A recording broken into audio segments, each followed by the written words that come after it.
Joshua. Okay, I'm still looking for a piece of music here.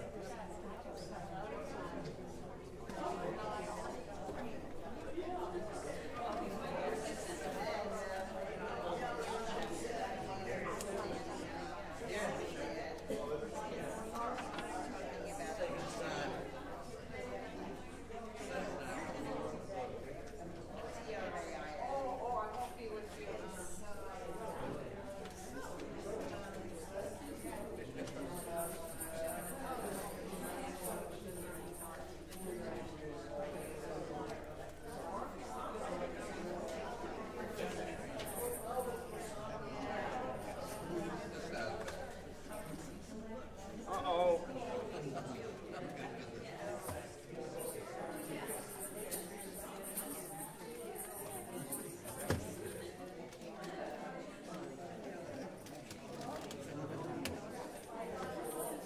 We have a problem.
Check, check.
Good morning.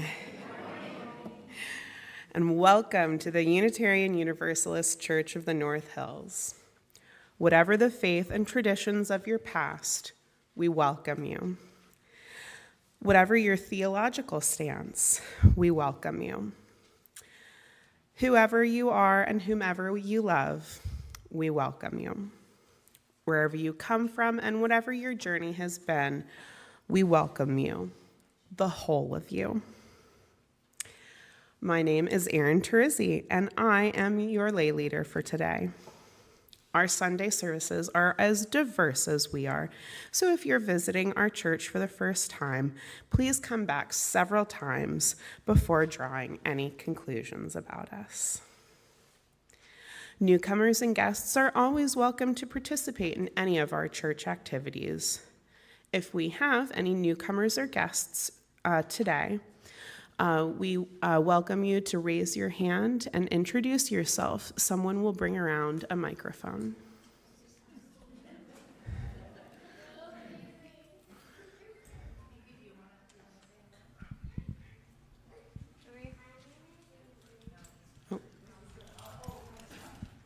Oh, I didn't realize. Hi, my name is Evie. What else? Who did you come with today? My sister Madeline. And who else? My dad and mom, of course.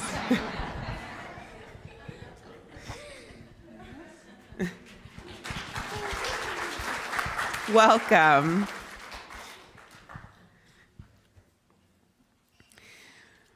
Please join us for coffee hour following the service. We now take a moment to acknowledge that the land that we stand on was taken from the local indigenous people. Inspired by their culture, may we strive to become better stewards of the earth. It is good to be together, both in person and virtually.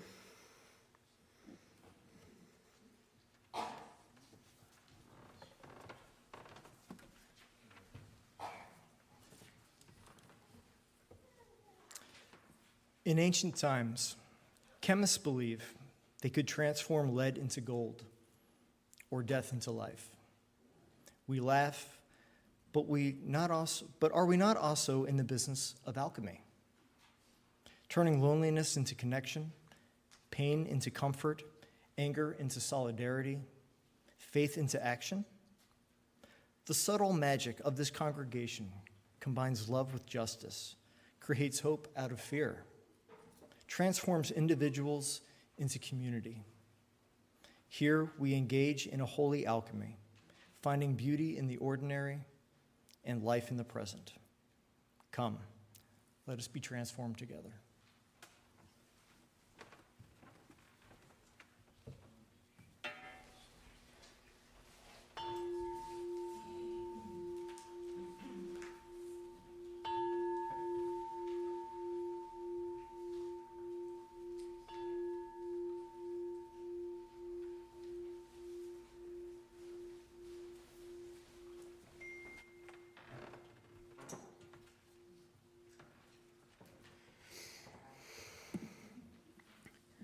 The flaming chalice is a symbol of our faith as we join with other U churches in this fellowship and fellowships in this familiar ritual.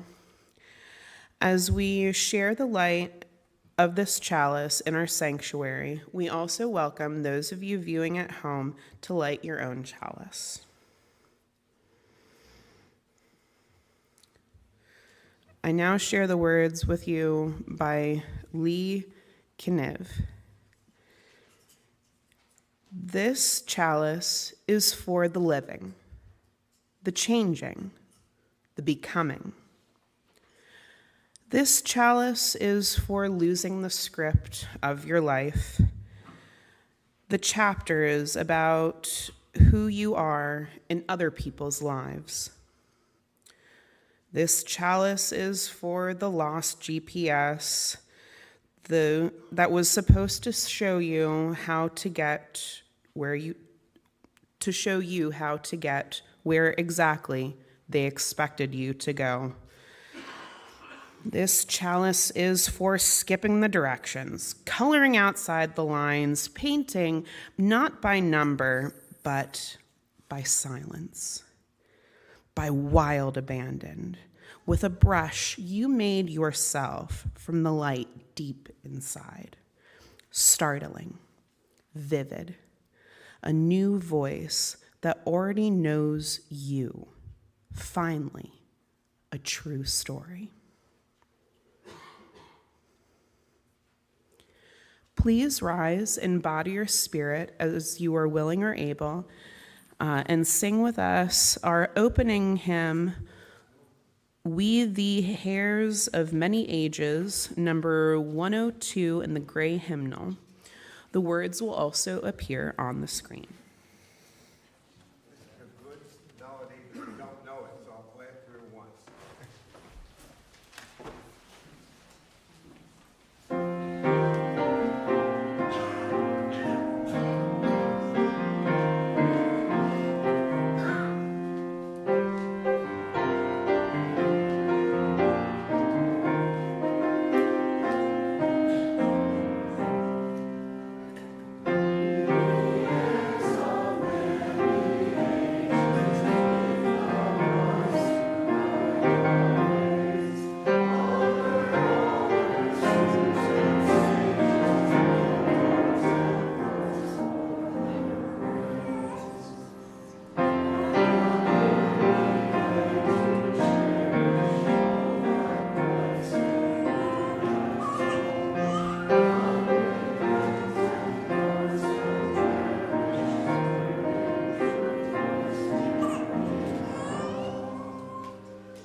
We invite our youngsters to come forward.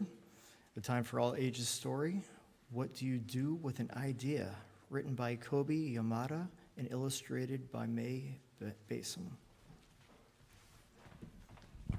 Good morning. I will be reading today. I'm Sarah, Jonathan's wife. Also, I seem to have misplaced my really cute glasses, so bear with me. Oh, hooray, thank you. Oh, this will be much better, okay.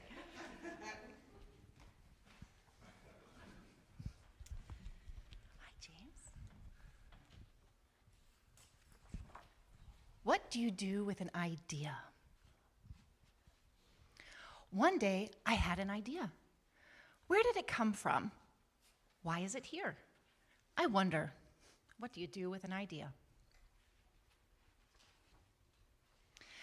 At first, I didn't think much of it. It seemed kind of strange and fragile. I didn't know what to do with it, so I just walked away from it and acted like it didn't belong to me. But it followed me.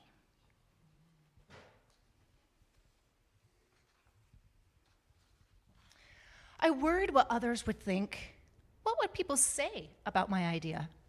I kept it to myself. I hid it away and didn't talk about it. I tried to act like everything was the same as it was before my idea showed up.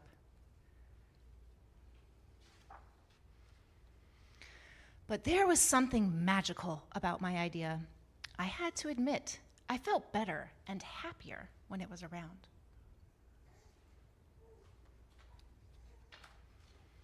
It wanted food. It wanted to play. Actually, it wanted a lot of attention.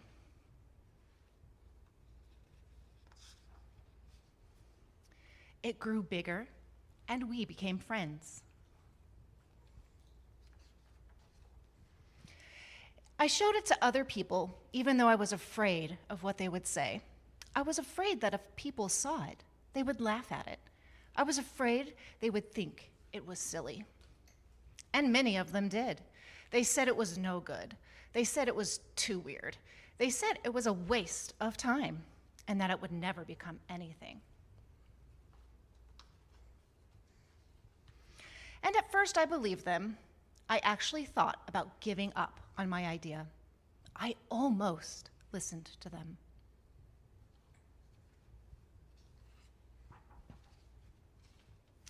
But then I realized, what do they really know? This is my idea, I thought. No one knows it like I do. And it's okay if it's different and weird, and maybe a little crazy. I decided to protect it, to care for it. I fed it good food, I worked with it, I played with it. But most of all, I gave it my attention.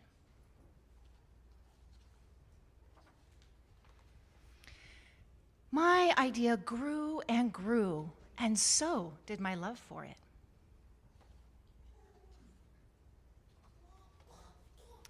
I built a new house, one with an open roof where it could look up at the stars, a place where it could be safe to dream.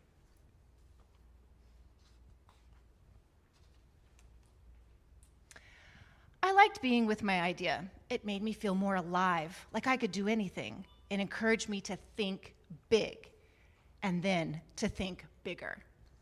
It shares its secrets with me. It showed me how to walk on my hands because it said it's good to have the ability to see things differently.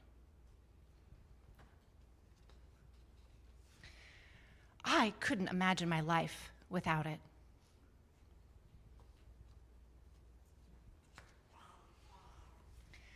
Then one day, something amazing happened. My idea changed right before my eyes. It spread its wings, took flight, and burst into the sky.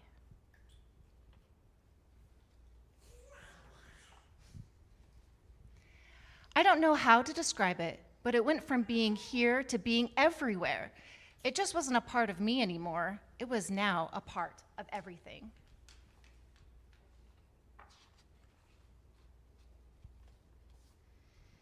And then I realized what you do with an idea. You change the world.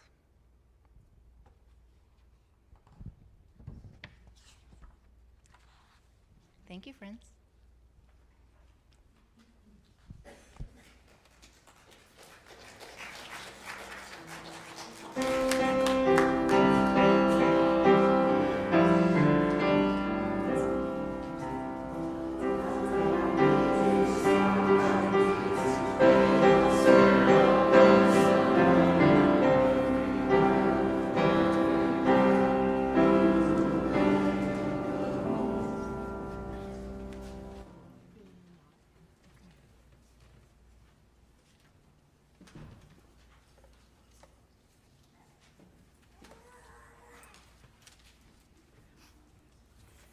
Good morning. I'm Susan Powers from the Lay Pastoral Care Team.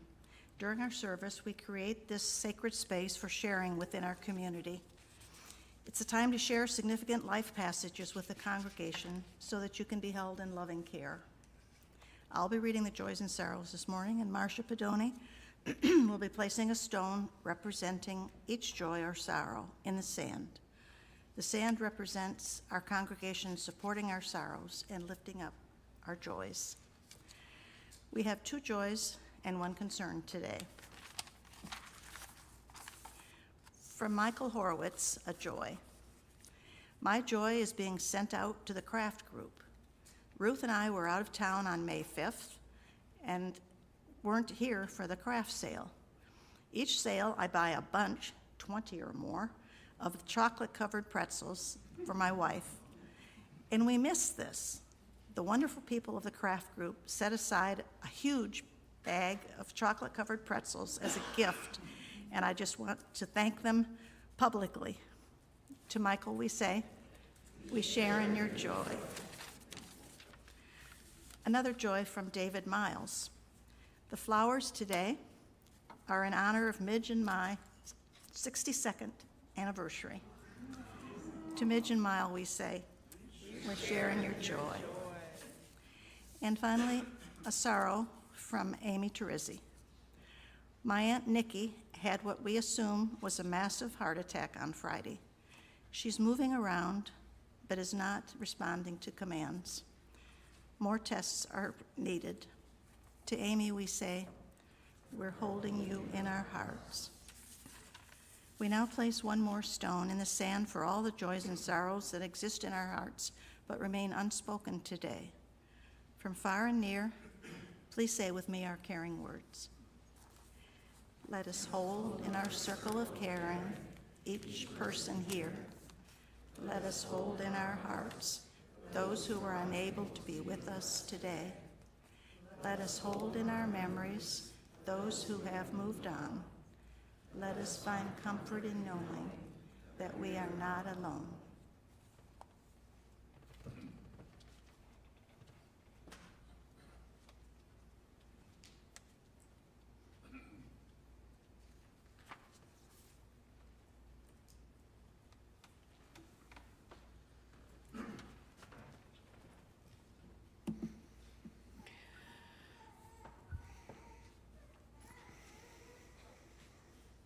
Our meditation is by Wayne Arneson.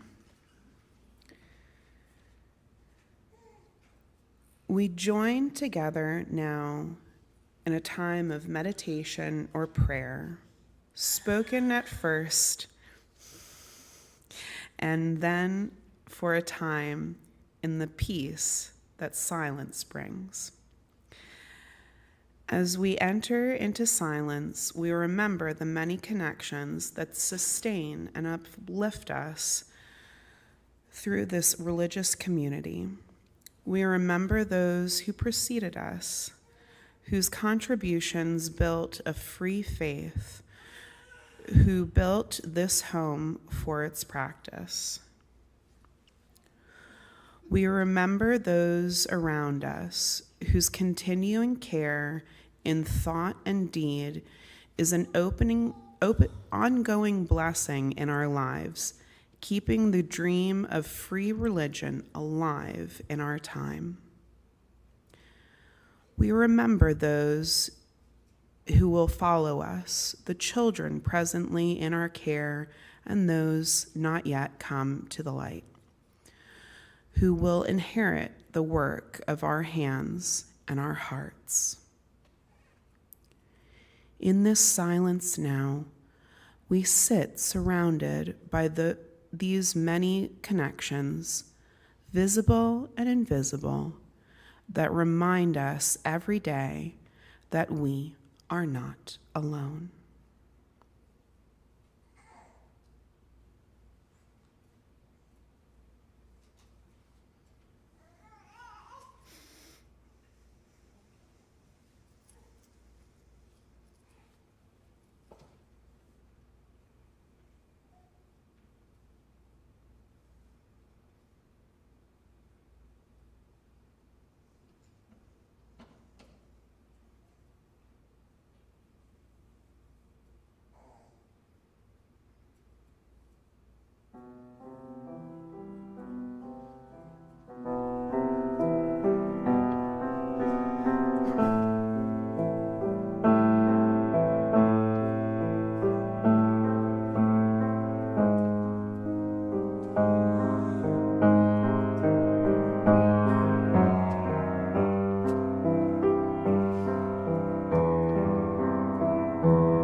Peace be with us and all those under the sun.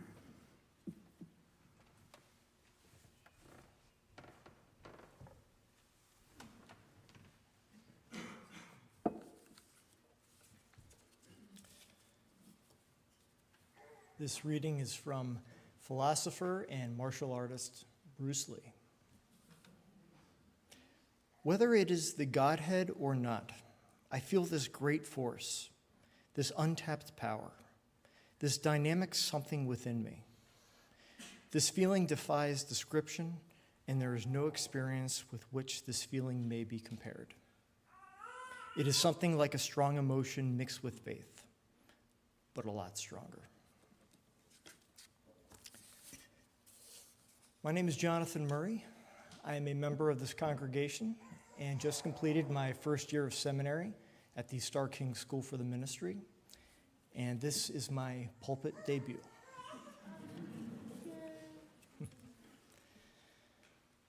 This past March, my family and I traveled to Houston, Texas, to visit that mecca of space enthusiasts everywhere, NASA's Johnson Space Center.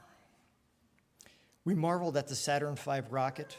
The girls got to touch a rock from space, toured the inside of Skylab and a space shuttle, and learned some interesting statistics. A high-performance Corvette has about 650 horsepower. The space shuttle's 3 main engines, 37 million horsepower. The girls were so elated also to get their picture taken with a large French fry-toting astronaut statue just outside the local McDonald's. While touring around the city, we saw an advertisement for a brand new museum that we were immediately fascinated by, the Eternal Gandhi Museum. The advertisement described it as a state-of-the-art, world-class museum that is the first of its kind dedicated to Mahatma Gandhi. Our goal is to preserve and promote his everlasting legacy of nonviolent conflict resolution by cultivating the universal values of truth, nonviolence, peace, love, and service. We were delighted to find out that it was only 11 minutes from our hotel, and with time to spare before our flight back to Pittsburgh, we decided to pay a visit. It's a beautiful building with gorgeous exhibits and powerful imagery that follow Gandhi's life and contributions. There is also an area dedicated to fellow world peace leaders like Nelson Mandela, Betty Williams, Cesar Chavez, Greta Thunberg, and the Dalai Lama. Quotes of inspiration are everywhere, encouraging visitors to be the change they want to see in the world. With an image of a young, dapper-looking Gandhi with a piercing gaze, it asked the question, what is your train moment? Mohandas Gandhi had attended school to become a lawyer in the United Kingdom. After struggling for a few years to set up a law practice in his native India, he traveled to South Africa to represent an Indian merchant. On June 7, 1893, the young lawyer was traveling by train from Durban to Pretoria. During this trip, the conductor told Gandhi that the first-class carriage he was sitting in was for white passengers only, and demanded that he move to the carriage for lower-class passengers. Gandhi showed the conductor his first-class ticket and refused to move to the other carriage. He was then forcibly removed from the train at the next station. He was 24 years old. Benazir Bhutto had been twice elected Prime Minister of Pakistan in the 90s and was the first woman to lead a Muslim country. After being forcibly removed by the military, she returned to Pakistan to run for re-election in October of 2007. After living in exile in the United Kingdom for 9 years, while giving a campaign speech that December, a young girl named Malala watched her assassination by a member of the Taliban on television. She was 10 years old. Randy Lewis was a senior vice president of Walgreens, and his son Austin had been born with a debilitating form of autism. Austin worked at a local pizza shop as part of his high school work-study internship. He was great at making pizza dough, and both his coworkers and his customers liked him. Despite his success, he was still refused employment there at the end of his internship. Randy was angered by the biases that his son and others with disabilities had to deal with. Randy was 55 years old. An ejection from a train, the assassination of a woman running for office, the rejection of a beloved son. These are examples of moments of truth, that proverbial fork in the road in which a life-changing decision must be made. These traumatic and heartbreaking events could have simply been written off by these three individuals as one of a continual succession of unfortunate chapters in their lives. After all, Gandhi had already experienced racism before and upon his arrival in South Africa, and even held some racist views himself during that chapter of his life. Reflecting on this experience, Gandhi wrote in The Story of My Experiments with Truth, "It would be cowardice to run back to India without fulfilling my obligation. The hardship to which I was subjected was superficial, only a symptom of the deep disease of color prejudice. I should try, if possible, to root out the disease and suffer hardships in the process." Gandhi spent the next 21 years in South Africa, fighting for the rights of Indians, and later in India itself to help end the brutality and injustice wrought by British rule. In Pakistan, the Taliban demanded that Sharia law be enforced, and Malala saw her father's life threatened if he continued to educate girls at his school. Malala wrote in her autobiography, "As I looked at the TV, a tiny voice in my heart whispered to me, 'Why don't you go there and fight for women's rights? Fight to make Pakistan a better place.' I told myself, I will continue the journey of fighting for peace and democracy in my country. I was only 10, but I knew then that somehow I would find a way." As the Taliban destroyed schools, Malala campaigned for girls' education and became the youngest recipient of the Nobel Peace Prize. Randy Lewis had witnessed people's avoidance, objections, and lack of resources for those with disabilities. He writes in his book, No Greatness Without Goodness, as long as managers hire people with disabilities as an act of charity, they will never see past the stereotypes that are holding people with disabilities back. Those stereotypes, that individuals with disabilities can't do the work as well, cost more, cause legal suits, have accidents, raise insurance rates, and fail to fit in with the rest of the workforce or the customers, are a wall that no amount of charity will ever overcome. As St. Augustine observed in the 5th century, charity is no substitute for justice withheld. If we could help dispel those unjust stereotypes, we would be defending against prejudice and exclusion. We wouldn't be offering opportunities to people with disabilities as an act of charity. Instead, we would be promoting the cause of justice. As the idea took shape, my anger was being transformed into resolve. As the senior vice president of Walgreens, he went on to create thousands of full-time jobs for people with disabilities. All could have given in to the feelings of fear, powerlessness, and the resignation of, that's just the way it is. But that was not to be. This was not a moment of defeat. It was a call to action, and they had no choice but to answer it. Anger had ignited a fire of resolve within them. The station of Pietermaritzburg, South Africa, is now an historic landmark. And the tour guide there described Gandhi's moment as his epiphany, when iron entered his soul. Until then, he was mild-mannered and meek. Have you ever experienced such a personal transformation? Is it yet to come? What is your train moment? Authors William Miller and Janet Baca discuss such moments in their book, Quantum Change.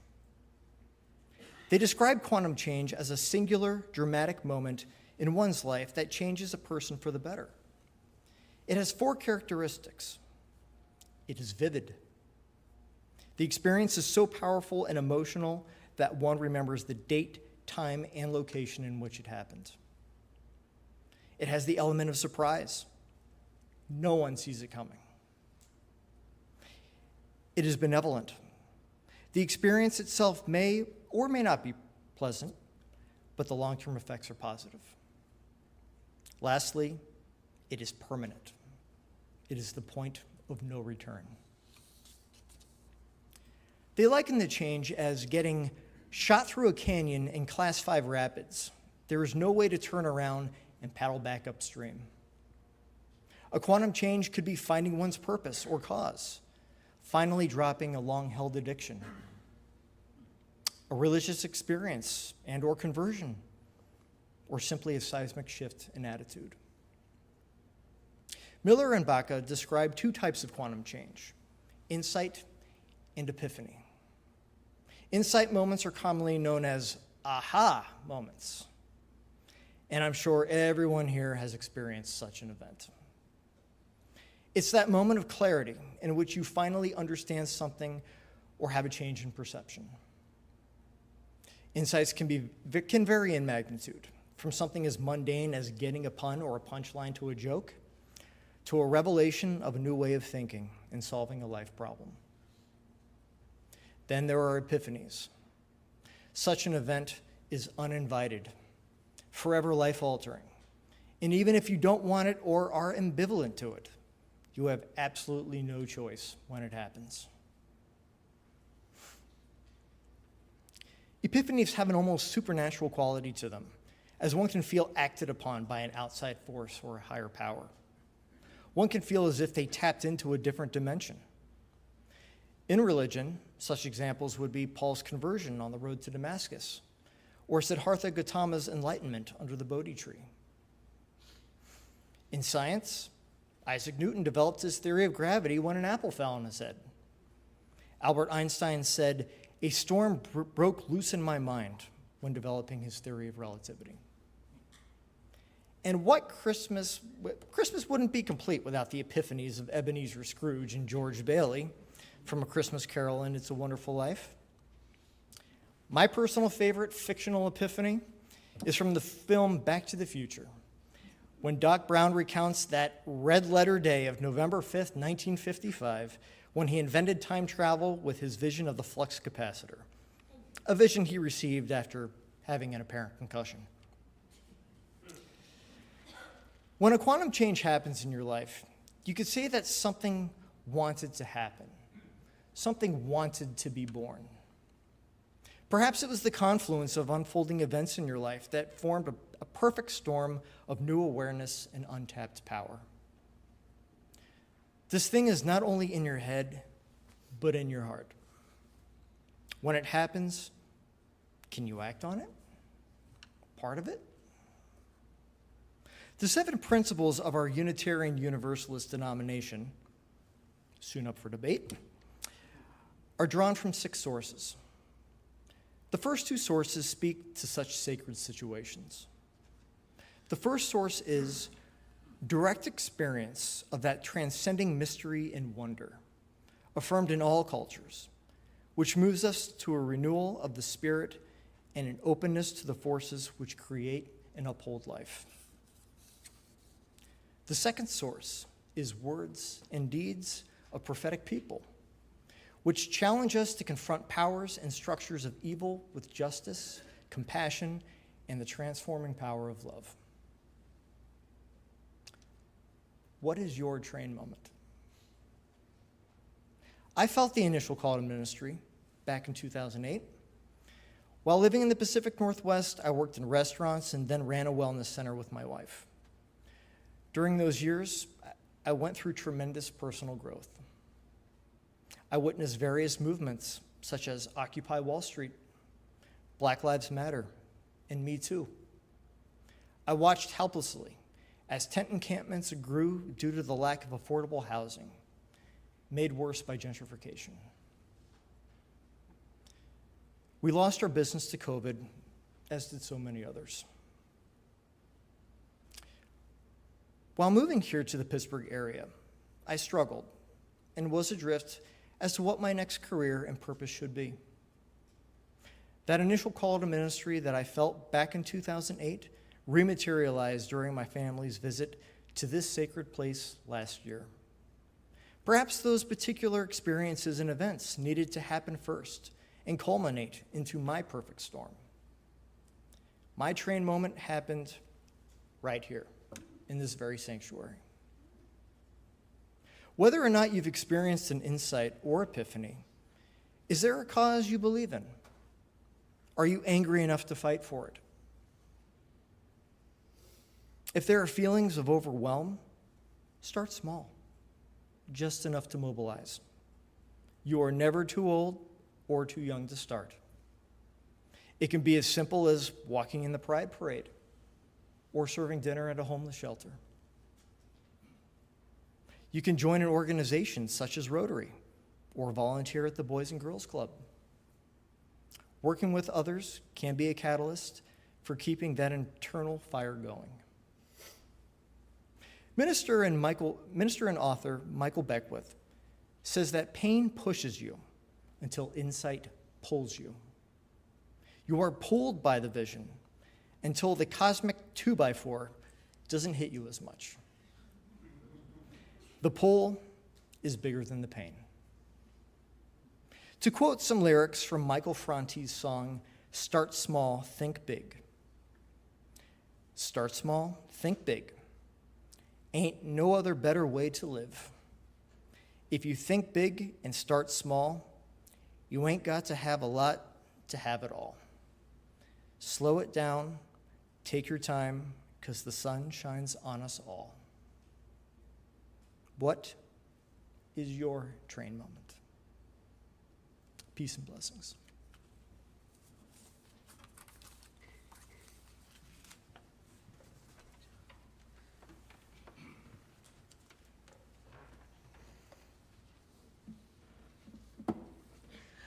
Please join me in affirming our mission statement.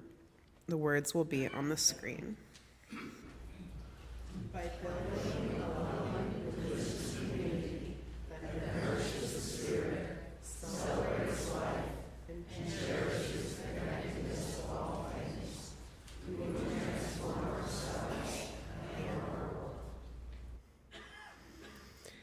Generosity is a spiritual practice, one that enlarges the heart and lightens the spirit.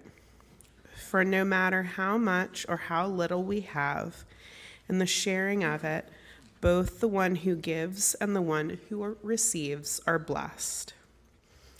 As an independent Unitarian Universalist congregation, we depend on your financial support to pay our staff, to maintain our beautiful campus, and to offer meaningful worship services and religious exploration programs.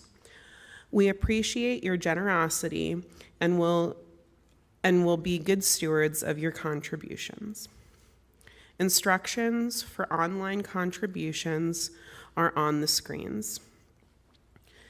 If you are visiting us for the first time, please feel free to let the basket pass, as your presence with us today is your gift to all of us. The morning offering will now be given and gratefully received.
Please join me in dedicating the offering. You will see the words on the screen. May these gifts and the work of our hands and hearts give power to all we stand for as a community of faith. Please rise and embody your spirit as you are willing and able, and join with us in singing our closing hymn, The Fire of Commitment, number 1028 in the teal hymnal. The words will be on the screen.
As we prepare to go, I read to you the words of Vanessa Tatang.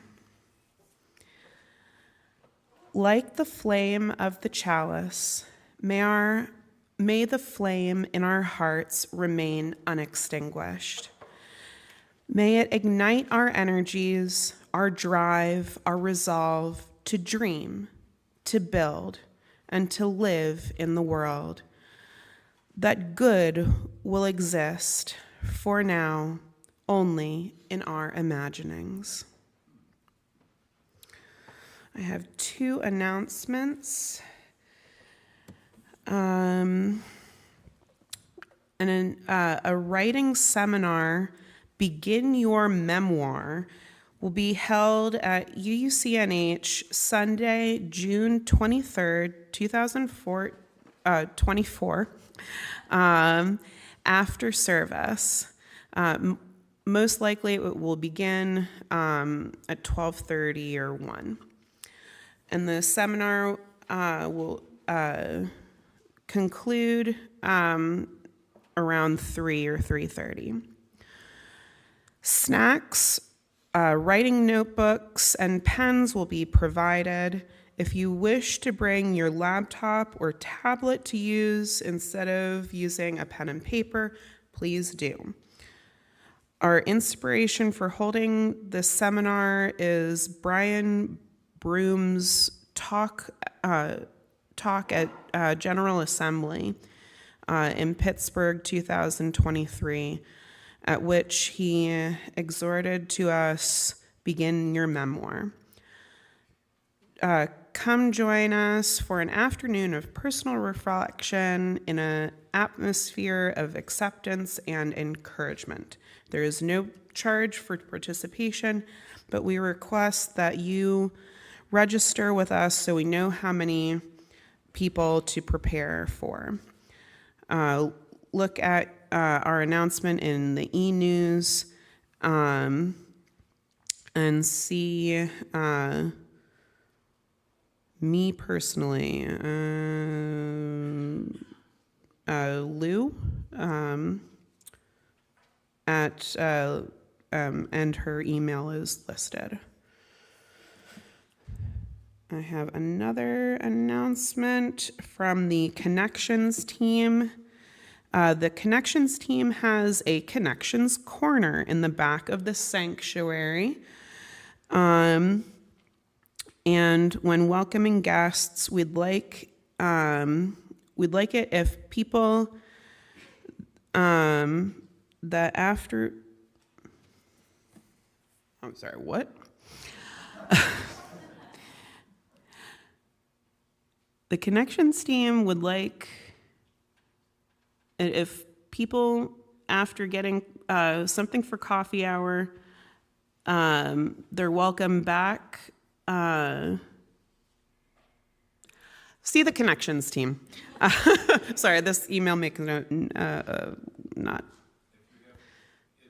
have questions or things you would like to learn about UU and our church, we will be over there to help. Okay, so if you have things you'd like to learn about UU or our church, they will be in our sanctuary in the Connections Corner. So, thank you.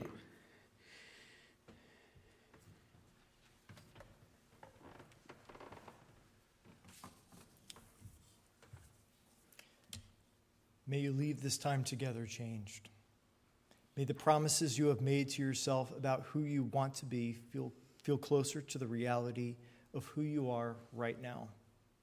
May you share that feeling of transformation wherever you go. May it spread into every word, deed, thought, and interaction until we are all changed, transformed, and transforming together, becoming our better selves. Amen and namaste.